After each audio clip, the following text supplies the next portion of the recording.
Hey there, and welcome. I'm Anna Hartman, and this is Unreal Results, a podcast where I help you get better outcomes and gain the confidence that you can help anyone, even the most complex cases.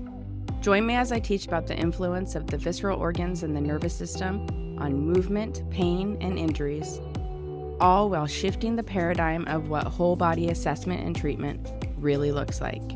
I'm glad you're here. Let's dive in. Hello, and welcome to another episode of the Unreal Results podcast. I'm coming in hot, recording in the morning, and this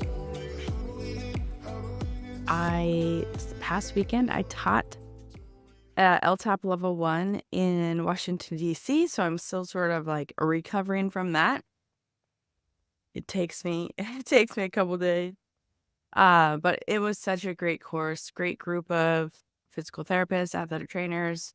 We had a couple movement practitioners there as well, strength coach and Pilates instructors, and a couple massage therapists too. So it was a really great course. And I just really love seeing people go through the whole learning curve during the weekend. And I've taught enough of them now to new people. New meaning like the first couple times I taught the LTAP were people, it was like, I don't know what the right word for it, but it was like I first taught it to a group of the people who've gone through my mentorship. So they were already really familiar with me. They were somewhat familiar with the LTAP itself. They were somewhat familiar or really familiar with the philosophies and principles that it's based on.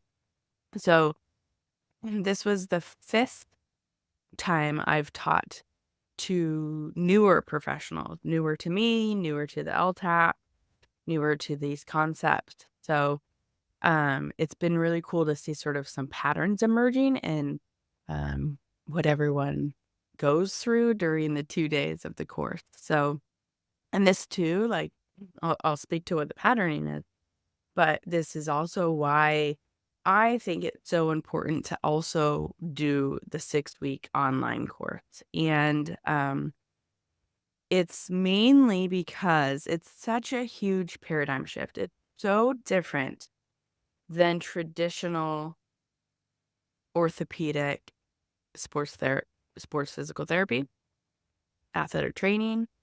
Like it's such a different way to see the body, to like truly see and appreciate the whole organism, and then also truly see and appreciate how the body can speak to us and what it takes from us to like listen to it. So, what happens? Well, actually, before I dive in, since we're at the top of the hour, top of the top of the podcast, I also announced this weekend the next in-person location and date for 2024. The classes have sold out so quickly that I felt like I needed to add one more class for 2024 because it's June and the fall class had basically already sold out. I have one spot left in the November San Diego course.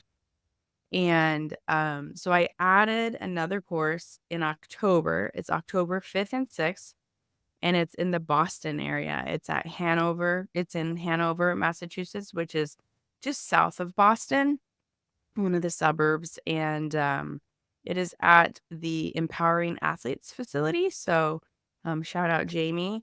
She was in the 6-week course that I just ended, and she volunteered her new 5,000 square foot space to host a course. So super excited about going there. And I announced it this weekend. I opened enrollment and actually doing a 4-day, it's not really a pre-sale, but pre-sale sale. And you can get up to $400 off if you bundle it together, the in-person course with the online course in the fall. And other than that, it's also a discount for early bird right now. So I expect that to fill up quickly as well and probably sell out, as every poll I did for people, the demand for Boston was very high. So, again, all you Northeaster people or people just wanting to come to Boston in the fall, this is for you. And if you are a West Coaster and you want to get in the course, like I said, there's only one spot left in the San Diego course, and then it will be closed. So, super excited for that. All right, so back to the journey. And I call it a journey because not only is there a journey through the 2 days of learning in this new paradigm, but also what gets sort of like very apparent by the end of the 2 days is that without us really realizing it, without us really knowing what we're signing up for and getting into, it also ends up being perhaps the beginning of a personal development journey as well as professional. And so I want to talk a little bit about that today. That's really what the podcast is about. It's about how important it is to work on improving your skills in your body from a feeling standpoint. And so yeah, that's what we're going to talk about today. So the 2-day journey is that obviously people sign up, they're getting familiar, they're listening to the podcast, they're just like you. They've found me on social media or through a friend. They're listening to the podcast, they're reading my emails, they're reading my social posts, and they're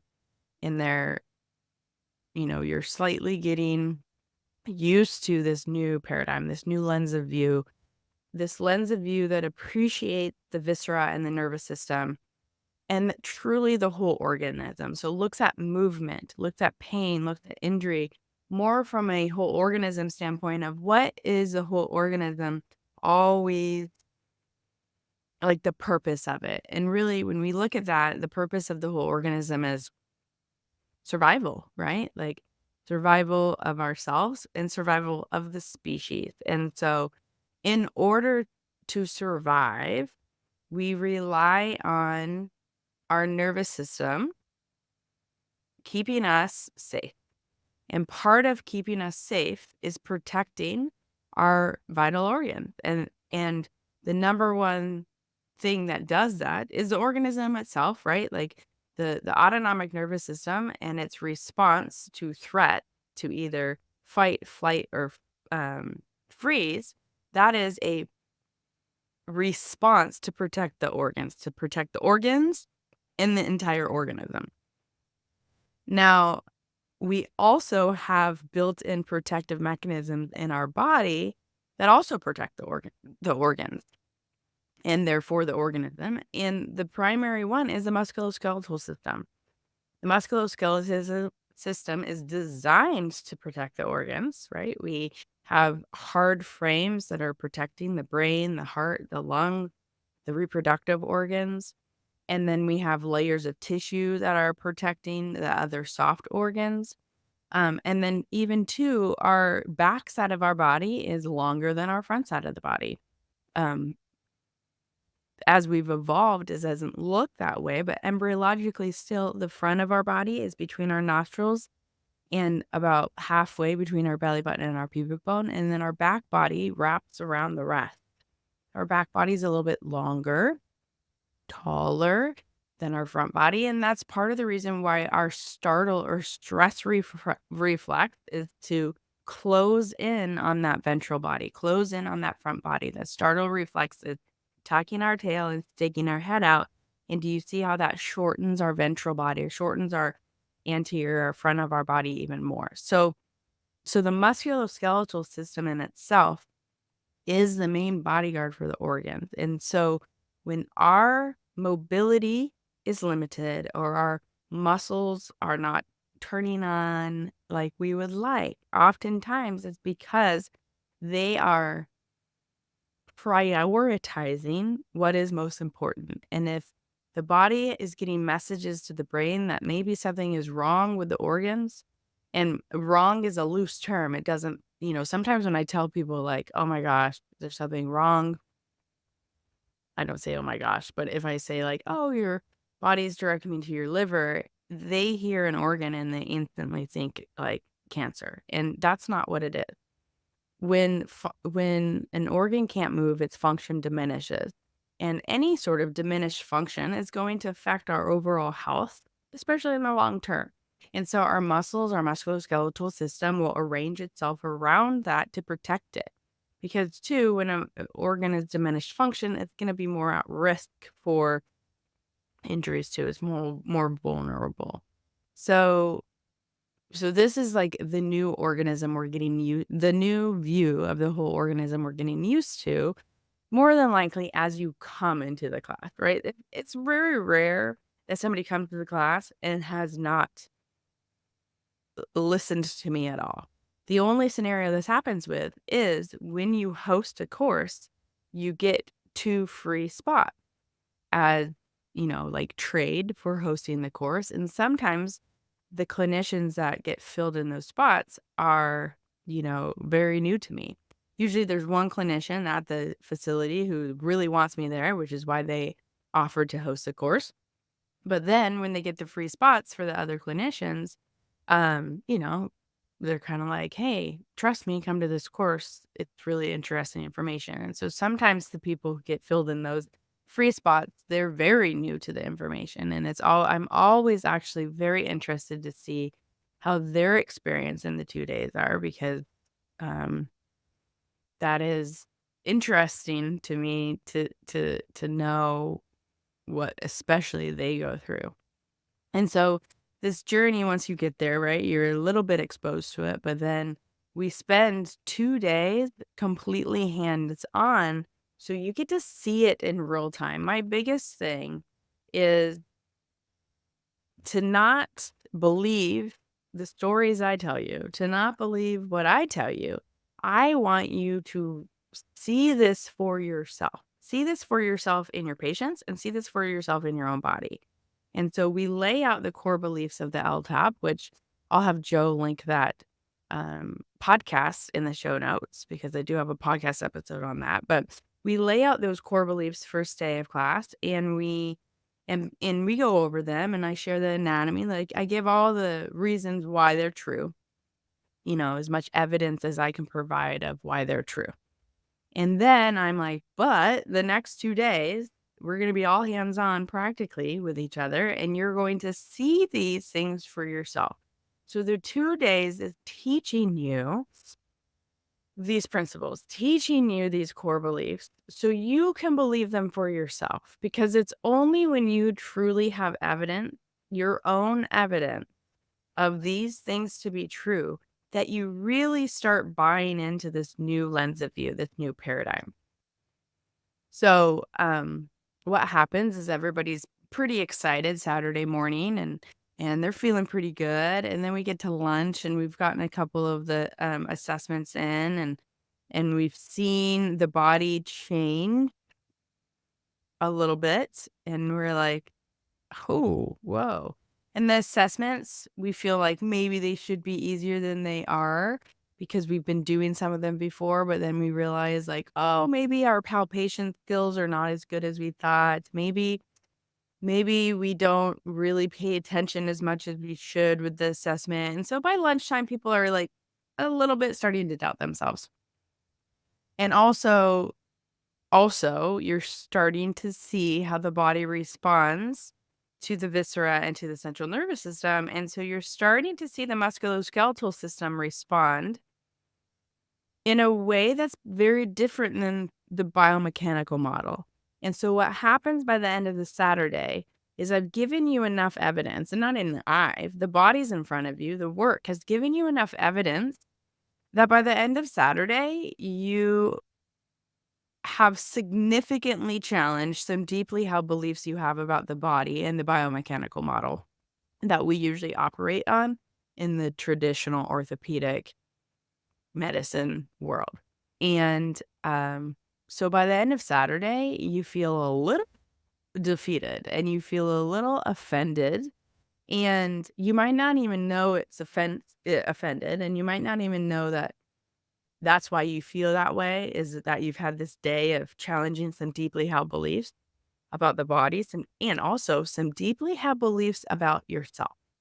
And this is sort of what I talked about in the beginning of, like, this is the personal development journey as well as professional, is because what this whole thing, this lens of view and the LTAP, what it really does is it forces us to let go of our ego mind, our ego driving the bus with our assessments and treatment, with the assumption, with the belief, with the deeply held belief that we are the expert on their body, that we are the expert on the musculoskeletal system, that we are the expert on why they hurt, or we are the expert of why they're having pain, right? Like, we tell our patients stories all day long about their situation that we have no business doing, because there is actually no way for us to know why someone has knee pain.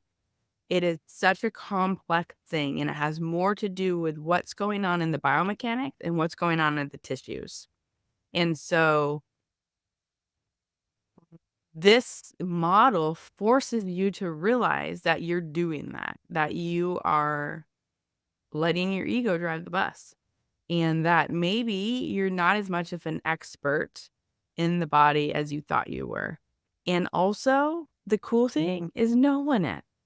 The human body is so damn intricate and amazing and interconnected, and like the systems and the way it communicates within the cells and the development of the body itself is nothing sheer of magical.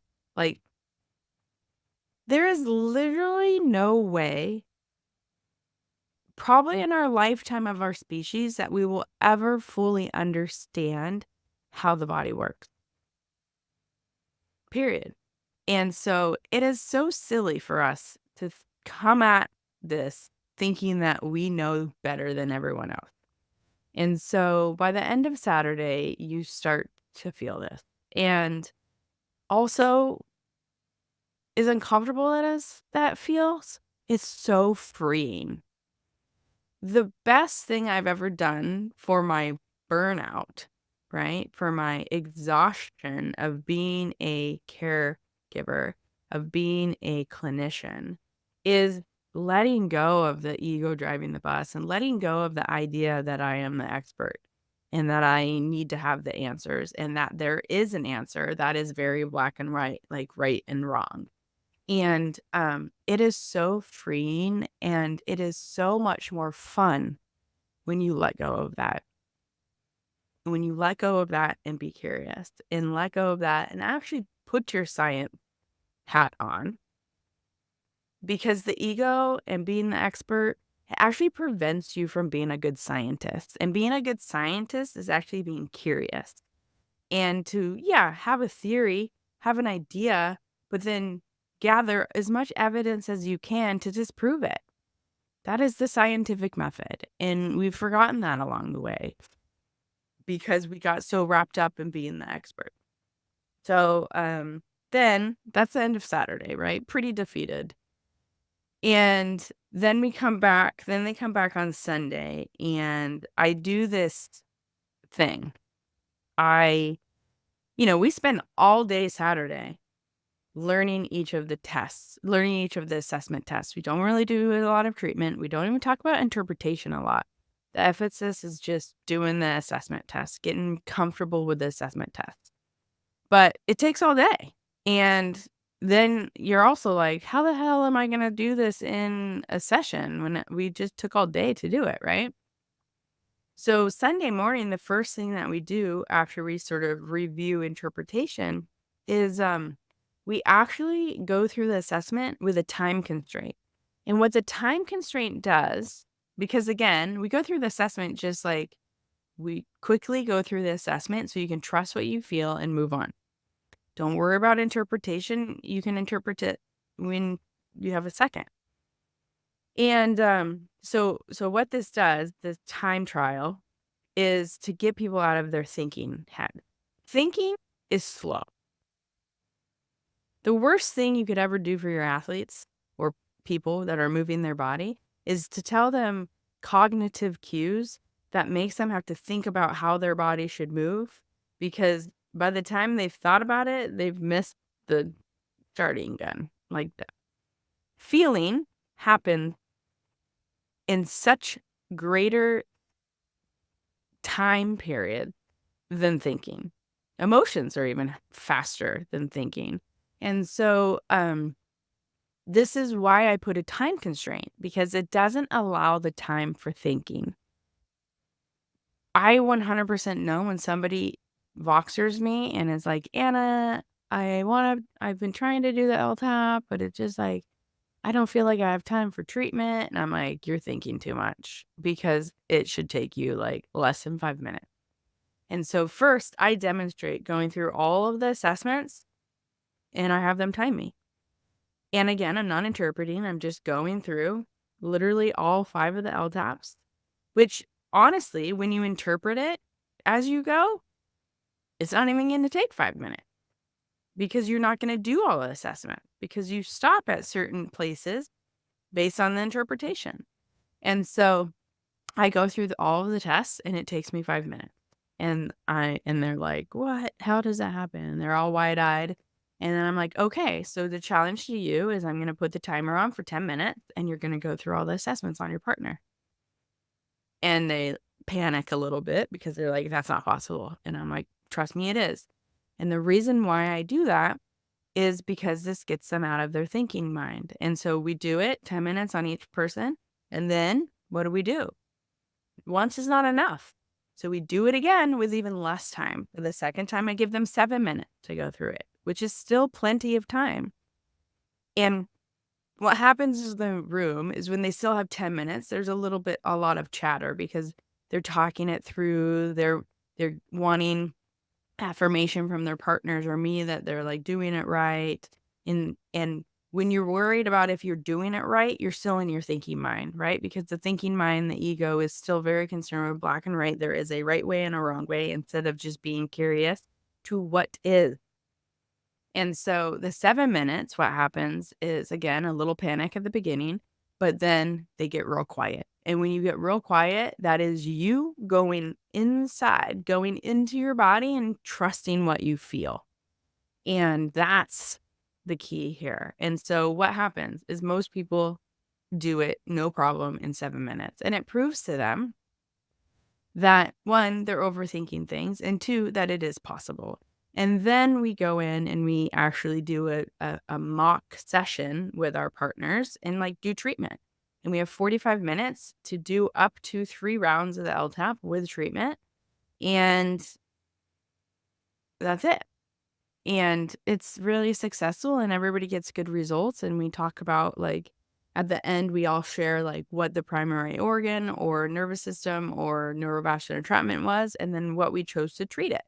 And then after that, after we do all of that, the final thing we do is a movement experience. I lead people through a movement experience to really, the purpose of the movement experience is twofold. The first purpose of the movement experience is to give you more options for interventions for things like the central nervous system and the viscera, which you probably don't feel as comfortable with.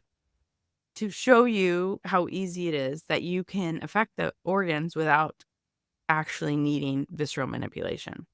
So that's the real purpose of the Regen session. The second purpose of the Regen session, and actually the second thing is the most important part of the Regen session, is it gets them in their body practicing what it feels like to feel more in their body. Because what you find when your hands are on someone, like I talked about, what happens on that first day is a realization that maybe you don't trust what your hands are telling you as much as you trust what your brains are telling you. And I encourage people to flip the script on that and actually start to learn what it would be like to trust your hands more than your brain. Because our bodies are communicating with each other before our brain is even involved, in terms of like our cognitive brain, our conscious brain is even involved. Our brain's involved all the time. But our conscious brain, before we actually talk to the person. The best way I can prove to you this is when you're in a room, your back towards the door, quiet, it can be loud or quiet, it doesn't matter. If the person walks in, quiet as a ninja, you don't see them, you don't hear them, but yet you know they're there. We've all had that situation, right? You know they're there, even though you haven't seen them and heard them. So it's like, how do you know they are there? You know they are there because our body, our DNA, extends outside of us.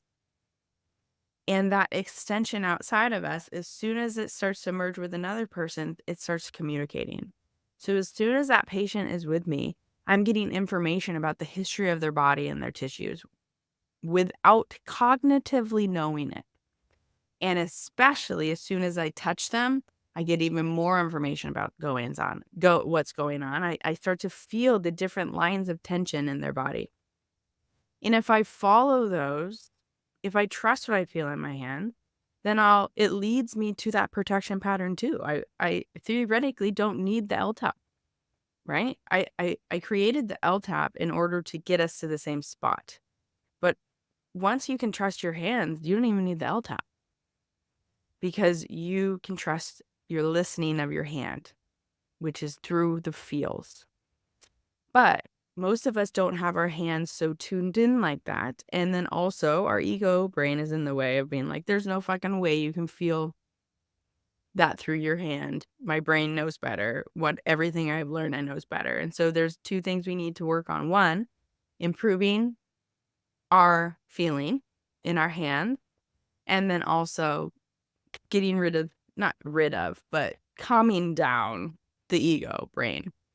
And so the getting better at feeling in our hands, one, just takes more practice with hands-on stuff. But also, I have found that if you can't feel in your hand very well, more than likely you don't feel in the rest of your body very well either. And then maybe even you don't like to feel very much, and feel from an emotional standpoint, I mean.